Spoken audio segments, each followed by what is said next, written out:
តែអ្នកដឹងទេថាកោះដ៏ត្រជាក់និងពោពេញដោយទឹកកកដូចជា Greenland បែរជាក្លាយជាចំណុចយុទ្ធសាស្ត្រដ៏សំខាន់បំផុតដែលអាចសម្រេចវាសនាសន្តិសុខរបស់ពិភពលោកទាំងមូលបានហេតុអ្វីបានជាមហាអំណាចអាមេរិកសុខចិត្តចំណាយធនធានមហាសាលដើម្បីឈរជើងនៅទីនោះតាំងពីសម័យសង្គ្រាមលោកលើកទី2រហូតមកដល់បច្ចុប្បន្នរឿងរ៉ាវនេះបានចាប់ផ្ដើមឡើងនៅក្នុងដំណាក់កាលដ៏ខ្មៅងងឹតនៃសង្គ្រាមលោកលើកទី2យោងតាមការចុះផ្សាយរបស់គេហទំព័រ history.com នៅពេលដែលប្រទេសដាណឺម៉ាកត្រូវបានកងទ័ពណាស៊ីអាល្លឺម៉ង់វាយលុកនិងកាន់កាប់ក្នុងឆ្នាំ1940សហរដ្ឋអាមេរិកបានមើលឃើញពីគ្រោះថ្នាក់ដែលថាអាល្លឺម៉ង់អាចនឹងប្រើប្រាស់កោះ Greenland ដែលកាលនោះជាអាណានិគមរបស់ដាណឺម៉ាកធ្វើជាមូលដ្ឋានទ័ពដើម្បីវាយប្រហារមកលើទ្វីបអាមេរិកខាងជើងដើម្បីទប់ស្កាត់បញ្ហានេះអគ្គរដ្ឋទូតដាណឺម៉ាកប្រចាំនៅវ៉ាស៊ីនតោនលោក Hendrik Kaumann បានសម្រេចចិត្តដោយឯកឯងក្នុងការចុះហត្ថលេខាលើកិច្ចព្រមព្រៀងការពារជាតិឆ្នាំ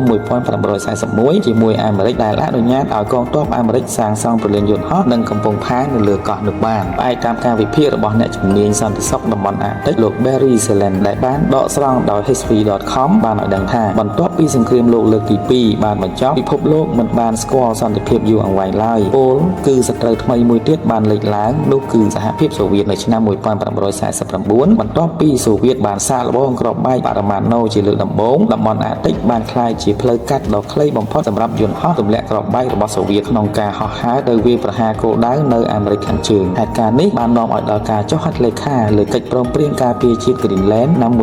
1951រវាងអាមេរិកនិងដាណឺម៉ាកក្រោមឆ័ត្ររបស់អង្គការ NATO កិច្ចព្រមព្រៀងជាប្រវត្តិសាស្ត្រនេះបានផ្ដល់សិទ្ធិឲ្យអាមេរិកពង្រីកវត្តមានយោធារបស់ខ្លួនយ៉ាងសម្បើមដែលនាំទៅដល់ការបង្កើតមូលដ្ឋានទ័ពអាកាស THOL បច្ចុប្បន្នជាមូលដ្ឋានទ័ពអាកាស Pitufik នៅចំណុចនៃកំពូលសង្គ្រាមត្រជាក់មូលដ្ឋាននេះមានវត្តមានកងទ័ពអាមេរិកជាង 100,000 នាក់និងប្រព័ន្ធរ៉ាដាទំនើបសម្រាប់ស្កេនរកមើលមីស៊ីលឆ្លងទ្វីបដែលអាចបាញ់ចេញពីសហភាពសូវៀតមេរៀនប្រវត្តិសាស្ត្រនេះបានបង្ហាញយើងថាភូមិសាស្ត្រនយោបាយ Geopolitics គឺជាកត្តាកំណត់វាសនានៃសន្តិសុខពិភពលោកទីតាំងភូមិសាស្ត្រដែលមើលទៅហាក់ដូចជាស្ងប់ស្ងាត់និងគ្មានមនុស្សរស់នៅអាចក្លាយជាខែលការពារដ៏មានតម្លៃបំផុតប្រសិនបើមានការប្រើប្រាស់ឲ្យត្រូវតាមកលៈទេសៈនិងយុទ្ធសាស្ត្រវាក៏បានឆ្លុះបញ្ចាំងផងដែរថាក្នុងវិស័យការទូតការសម្រេចចិត្តប្រកបដោយចក្ខុវិស័យវែងឆ្ងាយសូម្បីតែក្នុងគ្រាអាសន្នក៏អាចជះឥទ្ធិពលដល់តុល្យភាពអំណាចពិភពលោកបានរាប់ទសវត្សរ៍ក្រោយមកទៀតប្រវត្តិសាស្ត្រតែបន្សល់ទុកនូវមេរៀននិងអាថ៌កំបាំងដែលជួយឲ្យយើងយល់ដឹងកាន់តែច្បាស់ពីពិភពលោកបច្ចុប្បន្នប្រសិនបើបងប្អូនយល់ថាវីដេអូចំណេះដឹងបែបនេះមានតម្លៃសម្រាប់ខ្លួនឯងនិងមនុស្សជុំវិញខ្លួនសូមចុច